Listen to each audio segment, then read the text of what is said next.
This is Life with Diets, and today I am going to be making a Spanish lentil stew. This is a really simple recipe, very tasty and naturally vegan. You can also add meat to it if you wish, but we're not going to. So basic stew ingredients in Spain: whole onion, large tomato and a pepper and a head of garlic. We also add a potato, a carrot and a courgette, and a kilo of lentils. Because I'm batch cooking this, I'm going to make a kilo of lentils. You don't have to use a kilo, you can use less, but you still need your whole onion, tomato and pepper. We like to make a lot of this because it's one of our favourites, and some laurel leaves to add in there too.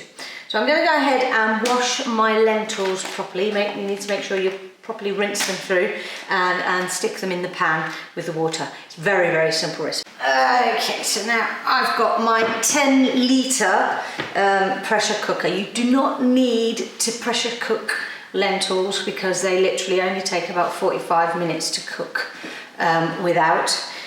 I like to do it in the pressure cooker because I want it ready quick, because this is what we're going to have for lunch. So if you're doing it in a 10 litre pan, 1 kilo of lentils, as much water as possible, and add this. So you want it to get to the max mark. You do not want your lentils to not have enough water. So liquid, because it needs to have, it is still a soupy thing. So we're going to add the onion.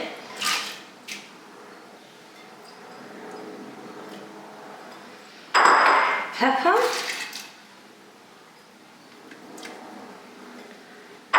tomato and potato. Now from this point on, the ingredients are up to you. I personally like carrot and courgette. You can also do it with pumpkin if you like. My partner finds that a bit too sweet. You need to add the head of garlic, and if you want to add meat, then you'll add that at this point. By meat, I mean a Spanish sausage chorizo would be the choice, but you can also choose to add it in afterwards.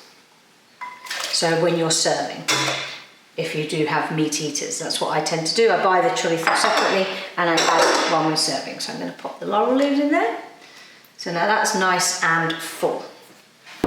Salt to taste. Okay, and salt to taste. You add the lid. Bring it to the boil and cook it for 45 minutes to an hour. Now you always add pimenton to most Spanish dishes. I'm going to add this to here because we like adding a few little bits of flavour to our dishes nowadays, because the kids are finally eating stuff. Now pimenton de la vera, this one's spicy. I can get away with adding a little bit because it has a smoky flavour, but you can get pimenton de la vera that is not spicy.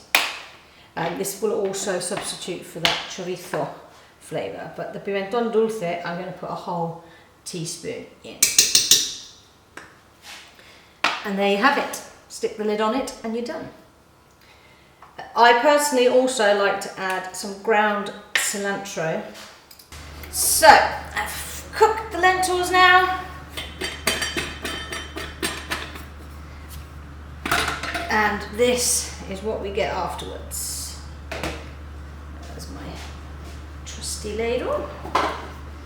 So very simple dish, freezes really well, and can also, I splashed myself with it, can also be used for various days, like other lentil dish, like other stews, Spanish stews. So the first day you serve it as it is.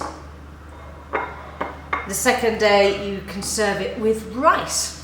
And we've even started to serve it with noodles. The first day it still has lots of liquid, but once you freeze it, it's a little harder to get the liquid in. So you'll probably have to either add some stock or use it as a very thick sauce. But it is absolutely delicious. The Spanish like to serve this with a squeeze of lemon on the top. But apart from that, that is lentil stew, or lentejas. There's a great Spanish phrase saying, lentejas, o te las comes o las dejas, because it's a thing that you either like them or you leave them. So anyway, That's all from me. If this video has added you any value, if you enjoyed the stew that you've made, please give us a like and subscribe to the channel, because there'll be plenty more where this came from. That's all from me.